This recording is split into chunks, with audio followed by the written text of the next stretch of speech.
Thank you for coming to my presentation on smoking cessation. My name is Matthew, and today I will discuss why it is important for people to try to quit smoking. I've already handed out your straws to you. As a little demonstration, I would like for you to take these straws that I passed out and begin to breathe with them. In respiratory school, my teacher handed out straws like this to demonstrate kind of how it would be like to have COPD or to have asthma and experience like an asthma attack. So after you breathe on for a while, it becomes difficult because you won't be able to breathe naturally, just regularly. Now you have to actually think about it and put effort into it. So I'd like to use the same strategy today to show how difficult it is for a COPD patient to breathe when having an attack. Now that you've been breathing through the straws for a little while, imagine that you have awoken suddenly in the middle of the night. You're at home, alone, and can barely call for 911. Now for the next 20 to 30 minutes, you struggle to breathe. By the time the ambulance arrives, your muscles are starting to burn and fatigue. Breathing is getting difficult and your pulse begins to race. Panic sets in from the feeling of suffocation, your arms and legs begin to tingle, and finally your consciousness begins to drift in and out.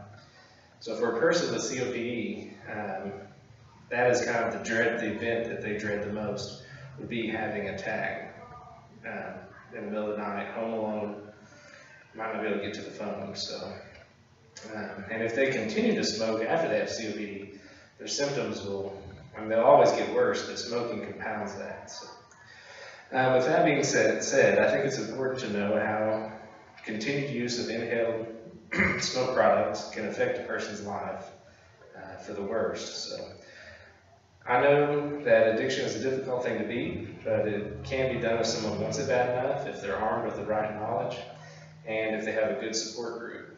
So with that being said, let's talk about the cost from smoking. So the Encyclopedia Britannica in 2015 stated that the World Health Organization displayed that in 1990 about 4 million tobacco users were going to die per year worldwide. And then that number increased in 2003 to 5 million. And then in 2011, it reached about 8 million per year. So, that's pretty high. And they project even higher for 2030. So, and as you can probably imagine, the increase, with death, there's also an increase in hospitalization. So that's going to cost a lot there. And according to the CDC, the national medical treatment costs for adults with COPD was about $59.3 million in 2010. And it's going to be about billion. It'll be 90.6 billion by 2020. So that's a lot of money. And they also went on to state that Medicare and Medicaid pick up most of that cost. So all your tax dollars and stuff are going out the window for a disease that can be prevented. So that's not a good thing there. So now we have a little bit of statistics. We can talk a little bit about kind of ways to quit. I don't really have a great solution for it. If I did, I'd be a millionaire. But the market is oversaturated with many different ways to quit smoking, 12-step programs, patches, gum, etc. Television ads that claim that cigarette smoking causes cancer, and they're mostly just talking about the secondhand smoke, not even the directly smoking. So, but the truth is, I don't have a solution to that problem. But I do have something that I think would be beneficial, is if they had a support group for people who are trying to quit smoking, where they actually get to know someone who has struggled with COPD and lived. Some of them are trached, some of them end up, long-term ventilation, some of them end up on just oxygen. If someone would be able to invest their time, someone who smoked could invest their time in someone who has suffered from these effects, I think that they would see that it clearly isn't worth it by the end of your life. I've talked to a lot of people, we'll talk to them about quit smoking. My mother's one of them. She goes, I gotta die from something. But I think if they could see how bad it was and how much your life is restricted, that they would stop doing that. I really believe that if they could make that investment, that type of program would touch them in a way that TV commercials and ads and stuff couldn't.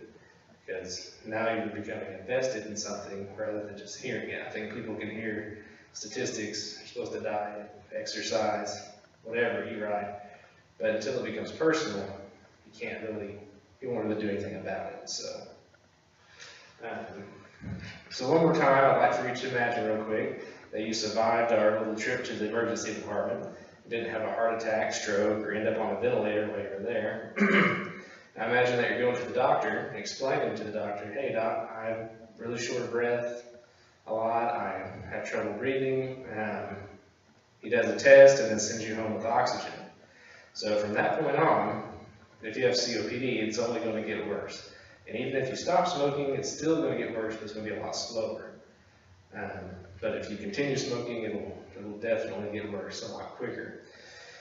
So from that point on, you'll have to begin to make the process through getting oxygen to your home.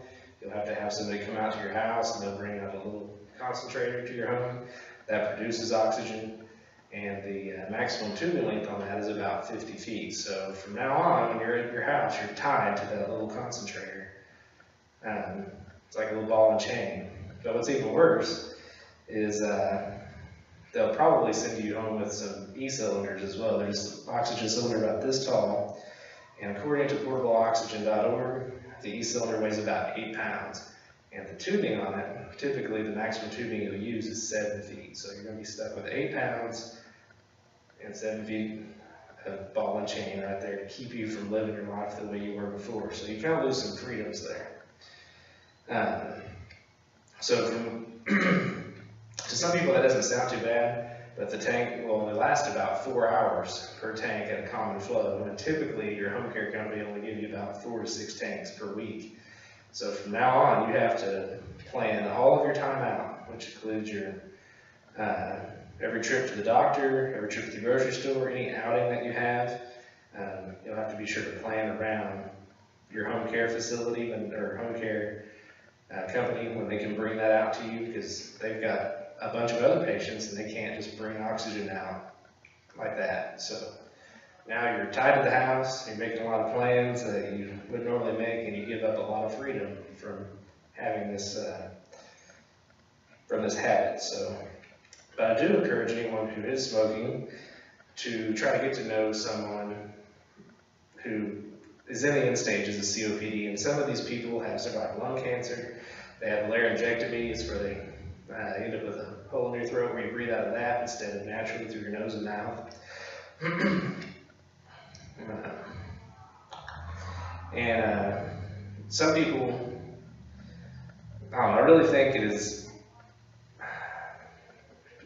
if people who regularly smoke could invest this time, that they would see that, hey, this is not something that I want to deal with the rest of my life. And then you start thinking about your kids, or if you have grandkids, and you can't chase them around, you can't keep up with them, you can't go get them, stuff like that. So, and according to Wilkins, Dexter, and Gold, evidence is supported that cigarette smoking does make the symptoms of COPD worse. So if you do have COPD, it's definitely time to stop smoking. So, and then lastly, if you or someone you know are struggling with smoking or wanting to quit smoking, I encourage you to try to find a support group, to try to invest your time in finding out more about the downside of the disease and the habit. There are plenty of resources online for different programs to help people who struggle with smoking. The Oklahoma Department of Mental Health and Substance Abuse Services has on their website a host of resources that can really help you or someone you know begin their journey to a smoke-free life. So that would be kind of my solution to,